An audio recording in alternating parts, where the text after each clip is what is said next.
Baik, selamat pagi atau siang atau malam kepada yang terhormat dosen pengampu mata kuliah Hukum Perlindungan Perempuan dan Anak, yaitu Pak Brian Excel. Perkenalkan kami dari kelompok 2 kelas 6 IHMB akan mempresentasikan mengenai tugas UAS yang berjudul Dari Rekaman Pribadi ke Konsumsi Publik ketika Konten Pornografi Disalahgunakan. Next. Nah, sebelumnya anggota kelompok kami terdiri dari saya sendiri, yaitu Selina Fiora, kemudian ada Hendriwan, Arif Rifadi, Mutiara Aprilia, dan juga Yeskel Christian. Next.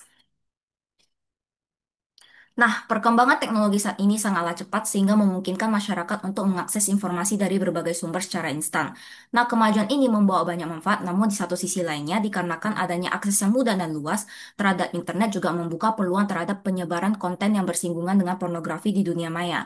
Nah, berdasarkan ketentuan pasal 1 angka 1 UU nomor 4 tahun 2008 tentang pornografi, yang dimaksud dengan pornografi adalah gambar, sketsa, ilustrasi, foto, tulisan, suara, bunyi, gambar bergerak, animasi, kartun, percakapan, gerak tubuh, atau bentuk pesan lainnya melalui berbagai bentuk media komunikasi dan atau pertunjukan di muka umum yang memuat kecabulan ataupun eksploitasi seksual yang melanggar norma kesusilaan dan pada masyarakat. Next.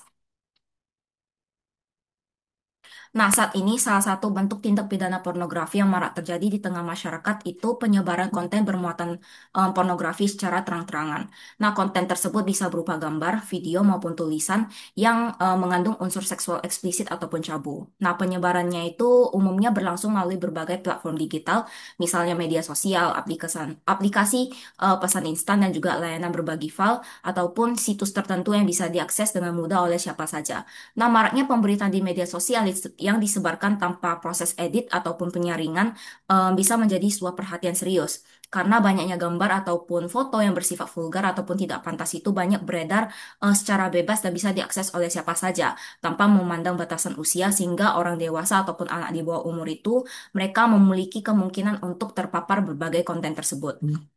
Jadi penyalahgunaan internet itu bisa menimbulkan dampak yang signifikan. Salah satunya itu munculnya bentuk kejahatan baru seperti penyebaran konten pornografi yang bisa dilakukan melalui akun media sosial sebagai sarana distribusi konten. Next. Nah, sehubungan dengan hal tersebut, penyebaran konten pornografi melalui media sosial itu umumnya dikenal dengan istilah cyberporn atau cyberpornografi, yaitu pornografi yang ada dan juga disebarkan melalui media internet dengan mengunggah video porno, animasi bergerak, dan juga gambar erotis. Nah, cyberporn ini bisa diakses secara luas oleh pengguna internet dari berbagai usia, dan hal ini bisa menjadi perhatian serius karena bisa merusak moral dan juga etika, bahkan korban yang terlibat ataupun terekspos di video tersebut itu bisa mengalami trauma psikologis, kehilangan rasa percaya diri, serta mengalami gangguan emosional yang berkepanjangan. Next. Salah satu kasus yang mencuat terkait penyebaran konten pornografi di dunia maya adalah kasus yang melibatkan Ariel Noah, Luna Maya, dan Cut Tari. Kasus ini bermula dari dunia maya yang dikejutkan oleh beredarnya video porno dua selebriti papan atas di Indonesia yaitu Ariel dan Luna Maya pada 4 Juni tahun 2010, di mana dalam suasana heboh masyarakat atas video pertama 4 hari berselang kemudian, tepatnya 8 Juni 2010 kembali beredar lagi video porno Ariel dan Cut Tari. Video tersebut dapat tersebar dikarenakan operator editing favorit Ariel bernama RJ mengambil file dari laptop sang vokalis tanpa sepengetahuan Ariel yang telah menyimpan video mesum di laptopnya sejak tahun 2007. Nah, kala itu, RJ mendapatkan kesempatan mengotak-atik laptop milik Ariel mengingat sebagai editor lagu-lagu Peter Pan.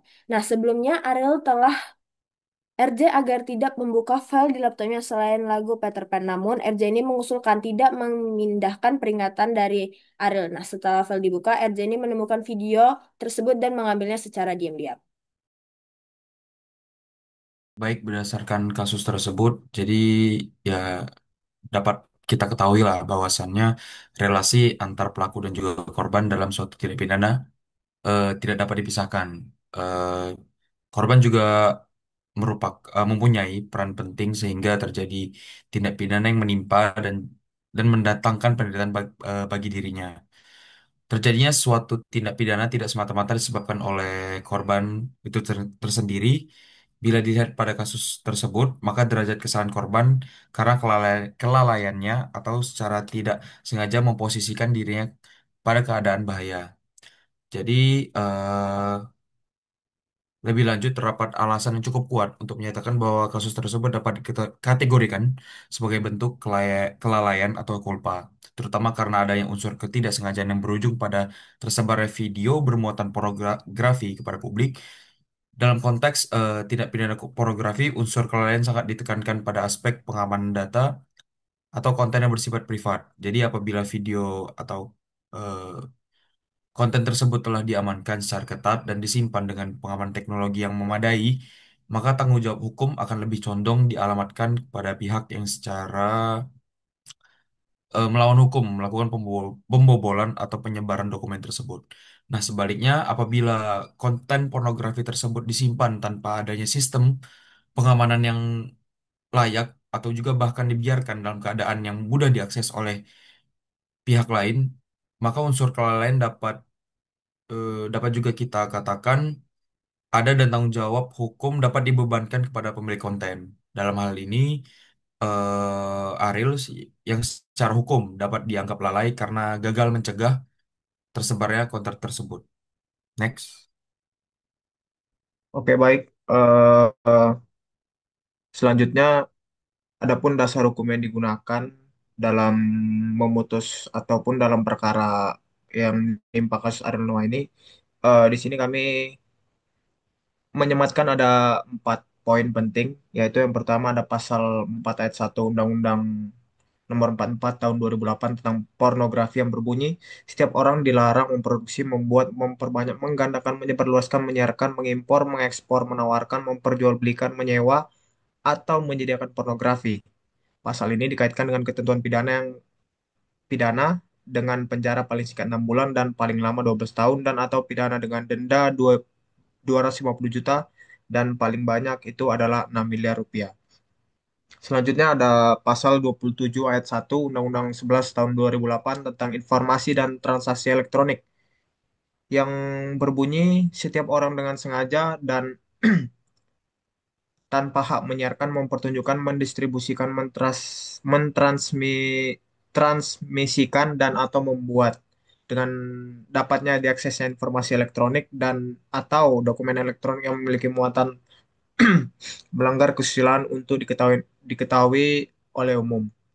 Selanjutnya poin ketiga itu ada pasal ini yang menurut kami relevan, ada pasal 45 ayat 1 Undang-Undang 12 tahun 2022 tentang TPKS yang berbunyi setiap orang yang dengan sengaja dan tanpa hak mendistribusikan, mentransmisikan dan atau membuat dapatnya diakses informasi elektronik dan atau dokumen elektronik yang bermuatan pelanggaran kesusilaan sebagaimana dimaksud dengan pasal 14 huruf C dapat dipidana dengan penjara paling lama 6 bulan dan atau denda paling banyak 2 miliar rupiah.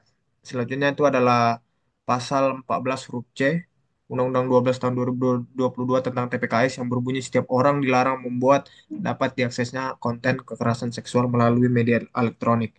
Di sini saya menjelaskan dulu bahwa yang digunakan hakim untuk memutus perkara Alinoa itu dia menggunakan pasal 4 ayat 1 Undang-Undang 44 tahun 2008 dan pasal 27 Undang-Undang eh, pasal 27 ayat 1 Undang-Undang Nomor 11 tahun 2008.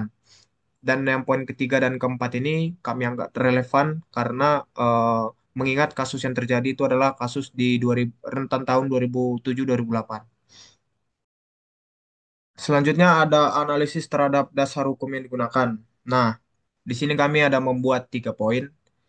Yang poin pertama itu sesuai dengan ketentuan pasal 4 ayat 1 Undang-Undang Nomor 44 Tahun 2008 tentang pornografis yang dimana seseorang dapat dikenakan sanksi pidana apabila memproduksi, membuat, memperbanyak, menggandakan, menyebarluaskan, mengimpor, menawarkan, memperjualbelikan, menyewakan konten asusila.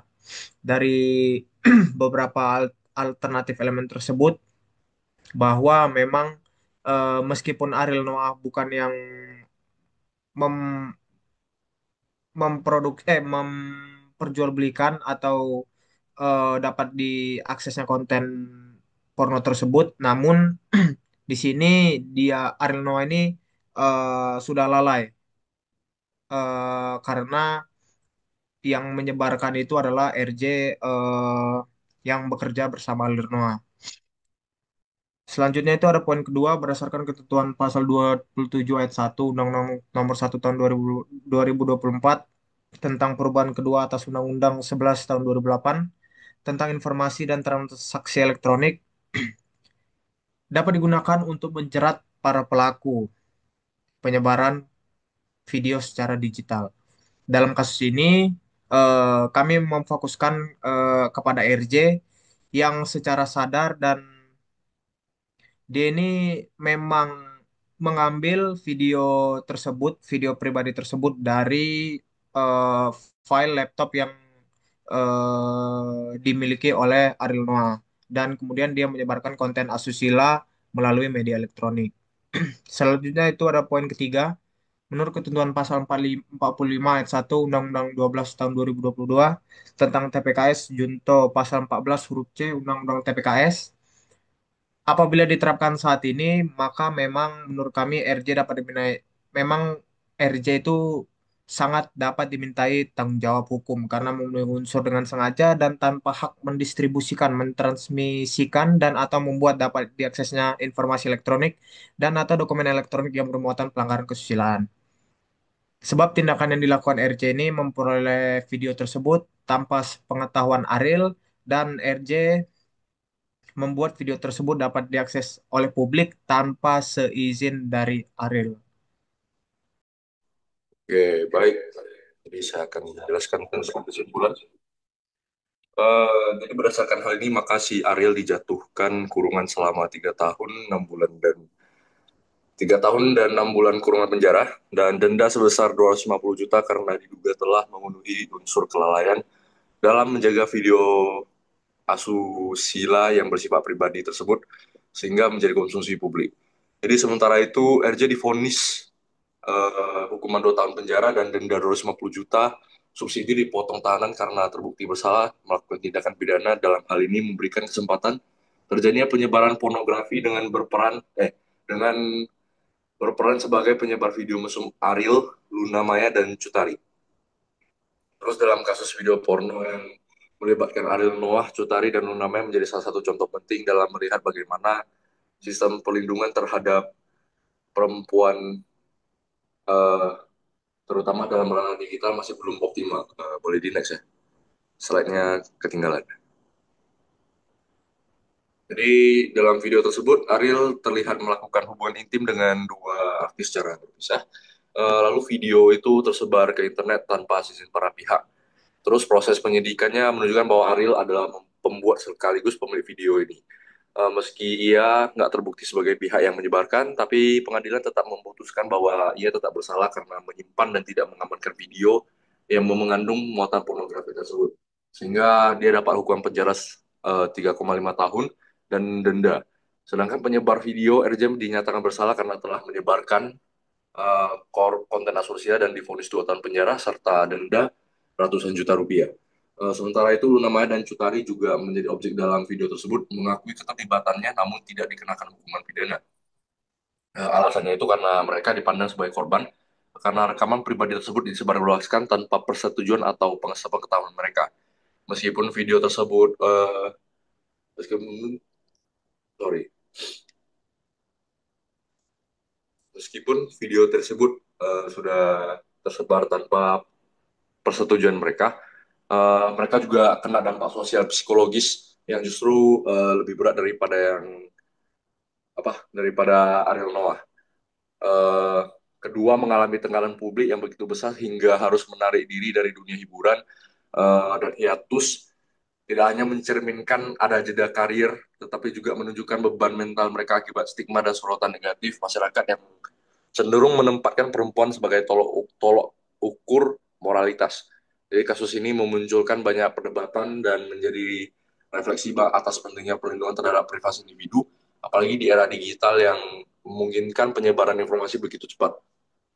Selain itu, kasus ini juga membuka diskusi publik mengenai batasan moral, etika media, serta urgensi perlindungan hukum terhadap korban penyebaran konten seksual non-konsensual.